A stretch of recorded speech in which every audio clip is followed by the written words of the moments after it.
Hey everybody, welcome back to Tim Travels. I'm your host Terry, coming to you from a rain-soaked Holly Springs, Mississippi.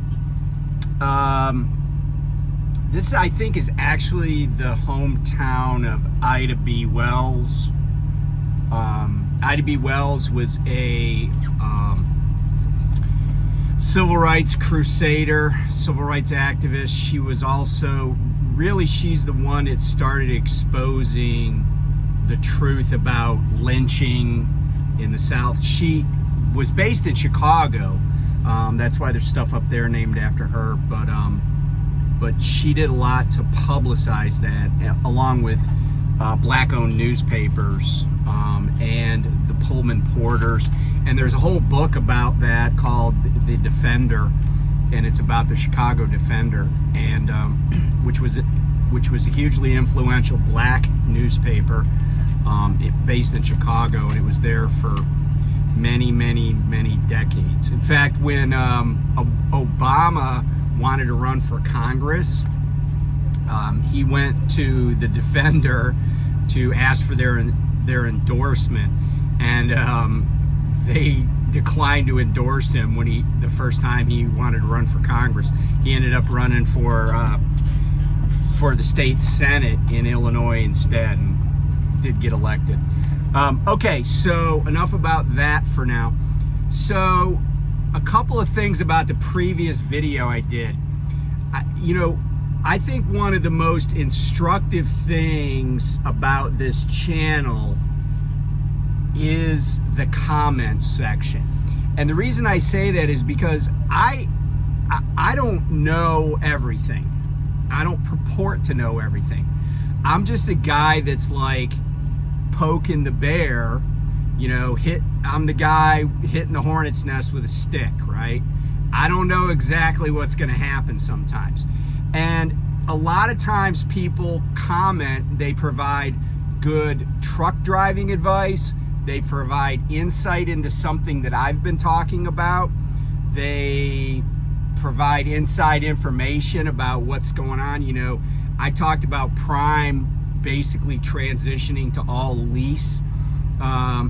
You should read some of the comments, and yeah, it's cool that the comments kind of back up what I'm saying, but you can hear straight from people that are on the ground at Prime right now.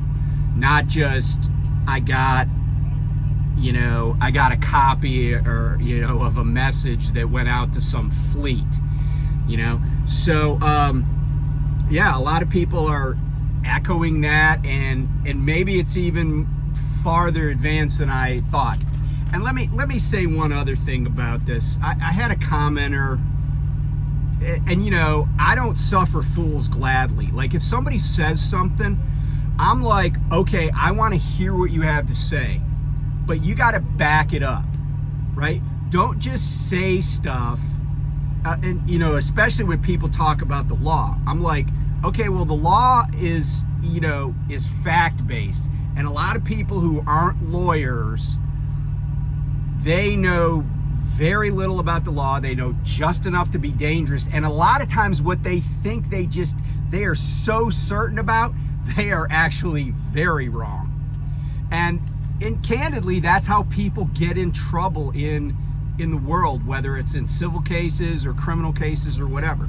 People do stuff all the time, and if you say to them, hey, did you know X? They'd be like, no, that's not a thing. That doesn't make any sense. Well, the law doesn't make any sense a lot of times.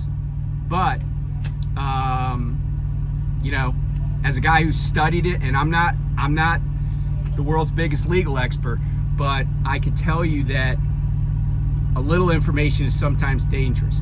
And so somebody said, oh, well, you're a crappy friend. I think they use more strong language, but you're a crappy friend because somebody told you a secret and now you're sharing it and it's jeopardizing their job. And first of all, if somebody said, hey, I got to tell you something, but you can't tell anybody, then I would never tell anybody. I've been retired from the military for 23 years. There's stuff in my head that I've never talked to people about. And I would never discuss unless I knew somebody else, like maybe somebody that was at a command with me or something. But even then, I would be reluctant. And the reason is that I don't really know. Like, I certainly had exposure to and knowledge of lots of information that was classified when I was in the military, but I don't know what's been declassified. And so I just don't talk about a lot of stuff. I don't talk about, specs, equipment. There are even some things operationally that I don't talk about, just because I don't know if what occurred is like public knowledge, or how something was done is public knowledge. Because I don't know, I don't keep track of it. So I just keep my mouth shut. As an attorney, clients tell you things that are secret. You can't divulge them. So the person who is like, oh, you're exposing somebody, to losing their job. I'm like, no, that's just not the case. And by the way, it's not just, I get fed information from lots of sources at different companies, including Prime, certainly at Prime. But as far as I know, Prime's not having any drivers sign NDAs, and they got to know when they put something out, it could go viral. They could say something to their fleet or whatever, it can go viral. I mean, that's the chance they take, right? If it was really a secret, then they should say, hey, you can't divulge this to anybody, or we'll fire you. So anyway, enough about that. I wanted to talk, I've been wanting to do this for a while, but people keep asking me questions about it, again, in comments. And I do explain stuff. I do try to answer people's questions, but sometimes stuff is really complicated or nuanced, and I don't want to say something to somebody and have them just like rely on that information. And full disclosure and massive disclaimer here, I'm not your lawyer. I'm not your financial advisor, okay? I'm certainly not your accountant. You need to seek out professional advice, and all I want to do is point you in the right direction. I have people at my disposal who are professionals in these areas that can help you, and I'm happy to share their information with people. Everybody knows my email address, chieftransporters@gmail.com. But anyway, so the Crack Tim Travels graphics department has made up some diagrams, and I want to use these diagrams and talk about how I use corporate entities to my advantage, and how you can too. And I'm going to talk about even some strategies like as you transition into retirement. And I know some of you aren't close to retirement, but you're going to want to quit working someday, either because you have to or because you want to. And hopefully it's the latter.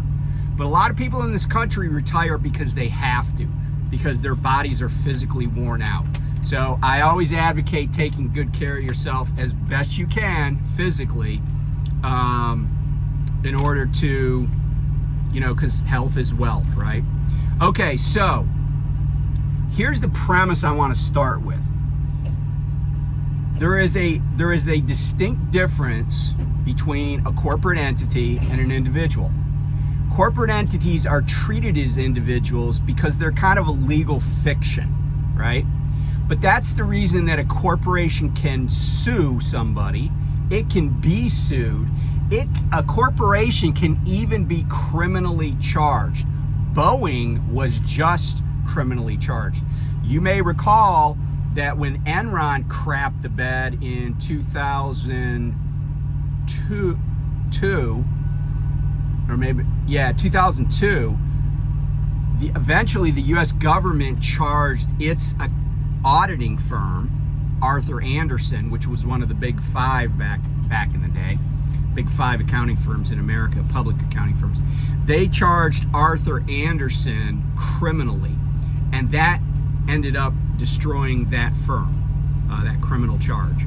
But anyway, I want you to keep that in mind, right? People who have businesses, when they keep, you know, like I always refer to the Offspring song, Come Out and Play, right? The main lyric, keep them separated, okay? Keep them separated, treat them as business and individuals, and then you can do a lot of amazing things that you might not have thought about, but that I can guarantee you rich people do, okay? And that's how I have become insanely wealthy. I'm not insanely wealthy, but I have used these strategies, and I can tell you that the wealthiest people in America use all of this and more. Why? Because they get help. They get accountants, they get lawyers, they get financial advisors. They put money in places where it's hard to be accessed for tax purposes, etc. They basically shelter their money. And you know, some of it I really wish the government would revise the Internal Revenue Code and do away with stuff like capital gains and stuff like that, because it really is unfair to people that don't have a lot of money. And by the way, it doesn't really stimulate the economy. That's a myth perpetuated by rich people. Okay, so let's go to these graphics, and we'll talk about it. Okay, so here are the graphics. So you see this block right here, it says BA. That stands for Business Association. So business association is a generic term for any corporate form. Could be a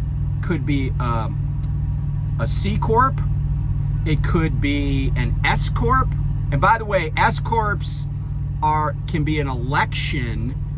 They are an election that you make when you have a C Corp. So if you set up a corporation, that's a C Corp, right? But if you make a subchapter S, where S Corp comes from is subchapter S of the Internal Revenue Code, you make a subchapter S election for that C Corp as how it's going to be taxed. And that is a pass-through tax entity, but it has some advantages that your accountant could explain to you. I could explain them too, but I don't want to take forever. But a business association could be a trust. It could be a limited liability company. It could be a limited liability partnership, an LLP. In some states, they have limited liability limited partnerships. It could LLLPs.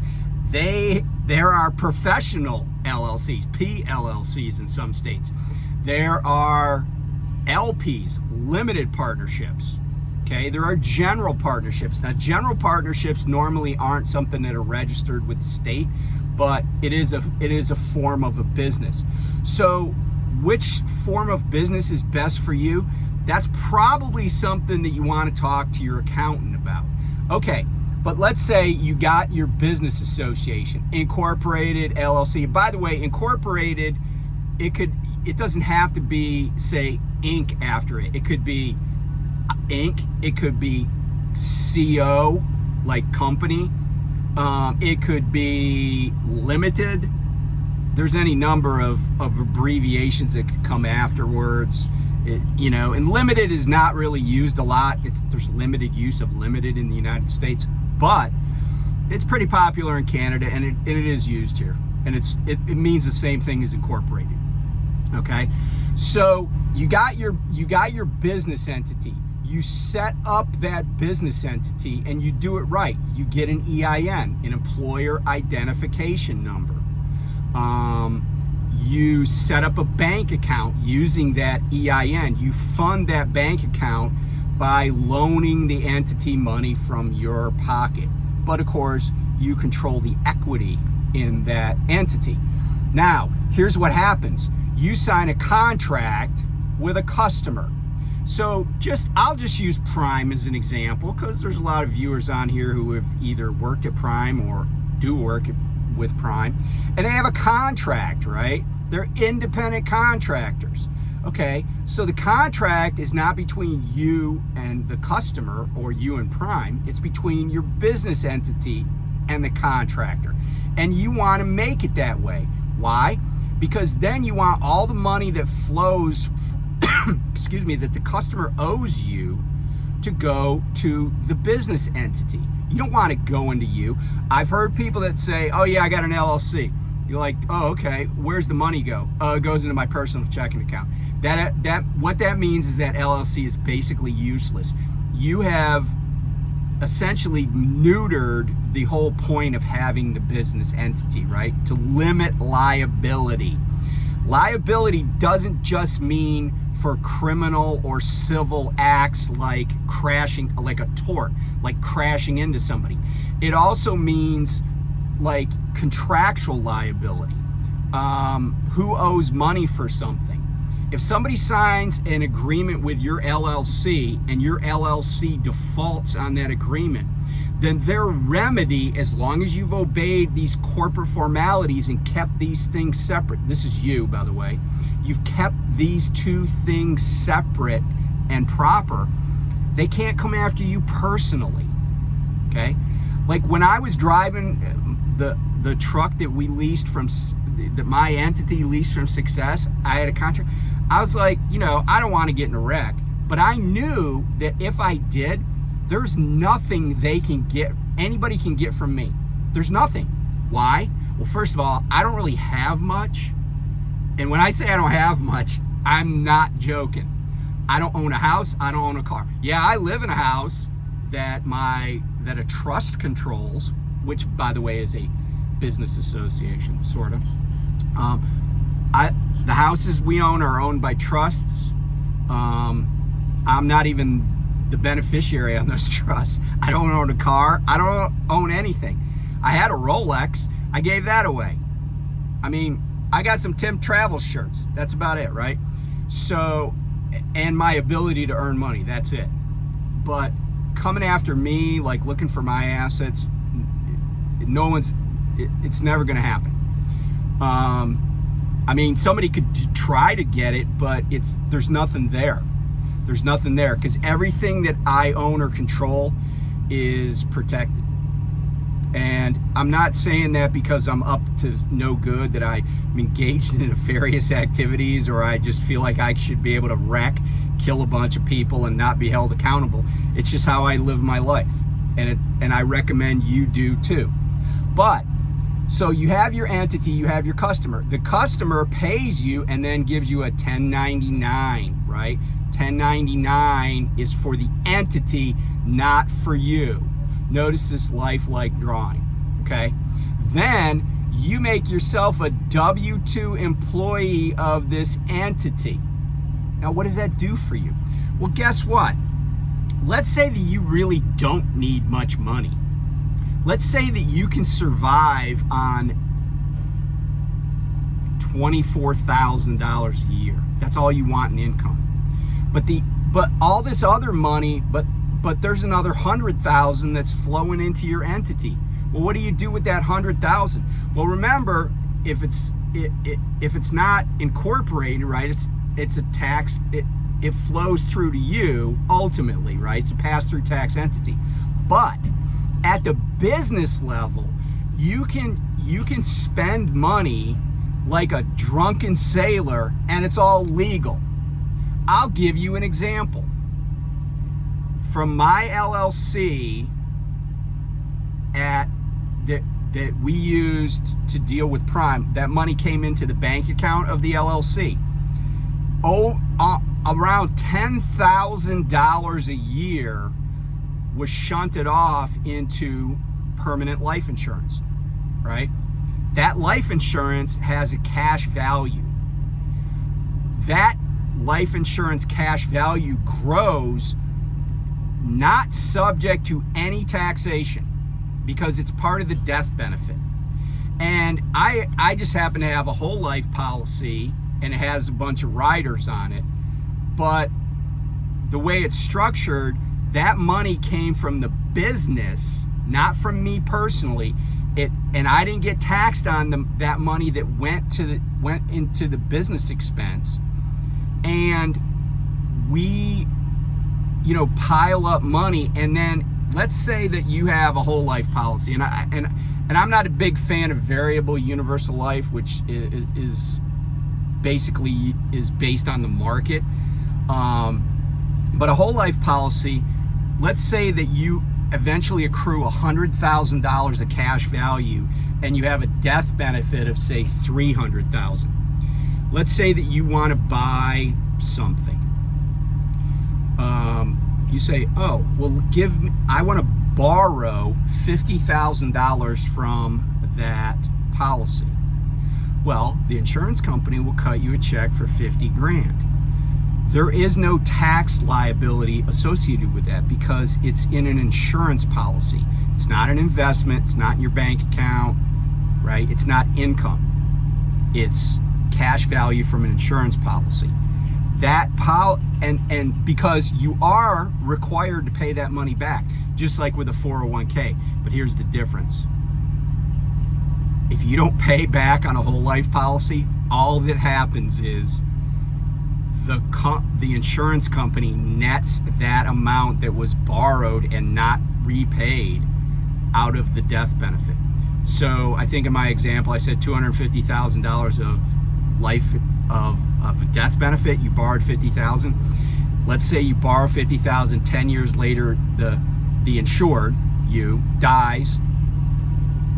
They just say, oh, well, hey, there was an outstanding $50,000 loan on the policy, so we're only going to give you, the beneficiary of the policy is only going to get $200K instead of $250.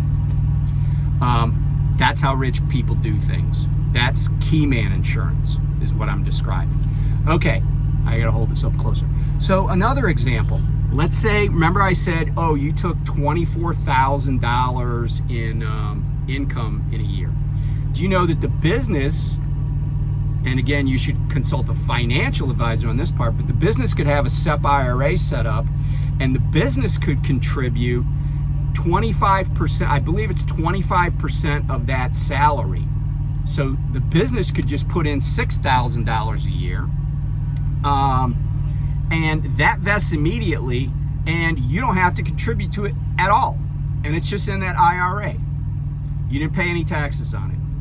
One thing I did with my business entity is, remember I used to have I used to haul stuff in my Sprinter. I still owed like $14,000 on my Sprinter when we contracted with Prime. So when we started making money, we just paid off our Sprinter from our business account because we titled it in the name of the business. You could travel on this account, right? You could be like, hey, I'm in the transportation business, but I need to fly somewhere and look at something. If you can think of a business reason to do it, you can do it from a business. And this is how rich people get rich and stay rich. You know how when Dolly Parton, and I love Dolly Parton, by the way, you know how when Dolly Parton gave she gave a butt ton of money to Vanderbilt University during COVID to study stuff and to help. I think it was $1 million. And I don't know what Dolly Parton's worth. She's worth a lot of money. But did Dolly Parton stroke a check for $1 million? No. Dolly Parton's foundation stroked a check for $1 million, I believe. And the reason is Dolly Parton had the money, gave the money to the foundation, which is a not-for-profit. She gets a tax benefit from that and then turns around and gives that money away and looks like a lovely person, which she is. But let's talk about like a little more sophisticated way to use this. So I was talking to somebody the other day and I said, I'm turning 62 in September. That means I could start collecting Social Security in October. But here's the interesting thing. I have a minor child living at my house, at home, right? My daughter. I could not only collect Social Security for myself starting in October, I could collect Social Security for her until she turns 18. A minor child in the home of somebody who is getting Social Security retirement, if that person is the dependent of the retiree, you get money for the child. So let's say, and I know because we've been through the adoption process a couple of times, a lot of times what ends up happening here in America is, good decisions skip a generation. So I've met on more than one occasion people that were my age, sometimes younger, but people that were my age that were basically raising their grandkids or their grand nephew or niece or whatever. And those are called kinship adoptions. But here's the deal. Once the kinship adoption is finished, then that person could still retire, collect money from the state for doing the adoption, because oftentimes when you adopt from the state, there's a stipend, and collect from the Social Security Administration for the child because the parent is retired. But let's say that's not your situation, and that's a little bit unusual. But let's say that I retired, but I got money going into my LLC, right? If you retire before your full retirement age, and for most of us it's 67. If you were born before, I think 1960, you could retire at like 66 and a half or 66. But anybody, I was born in 1962, anybody after me is definitely 67. Okay, so here's how you use this. Let's say that I retire before 67. My income is capped, and it's based on the year that I retired, the year and the month, but my income is capped, and if I exceed that, then they offset my Social Security. But let's say that I still have a business that's bringing in lots of money. How do I keep from, having an offset against my Social Security that I'm collecting? You get it into the LLC. The salary you take is small, and all those other things I said, you do those, you invest that money. And by the way, that 25% on the SEP IRA, you could do even more with like an actual pension plan. You can set up an actual pension plan, an individual pension plan. You can set up individual 401k plans and just pour money into those pre-tax from the company. The other thing that I was planning on doing, and keep in mind, I've discussed this with my wife and we talked about it, is taking in the same amount, hopefully taking in the same amount of revenue as a contractor with Prime, but taking Social Security, collecting for me and for my daughter, and then employing my wife in the LLC, because she could earn whatever she wants, because she's not have to worry about any offset, and just structure it that way. But there are myriad ways to structure these transactions and these setups, and it's all legal. The richest people in the world are doing all sorts of crazy stuff that would sound crazy, and you'd be like, oh, wait, what? You can do that? It'd be like Kevin Hart. What? That, and by the way, Kevin Hart's even doing it. That's how rich people get rich and keep it. When I was a financial advisor, we had a saying: it's not how much you earn, it's how much you keep. And I think I've told the story about this guy that was very blue collar. He did have a union job, but he's very blue collar. When I was his financial advisor, he had house completely paid off. He was retired, but house completely paid off. And he wasn't that old either, because he was union. He could retire pretty early. House completely paid off. 2 cars completely paid off. He had over $1 million in liquid assets, not in real estate, liquid. Like if he wanted to put his hands on 200 grand cash, he could do it within a day. And it wasn't because he was ever rich. He was never the guy. He was never the guy at the elementary school line with the brand new Range Rover.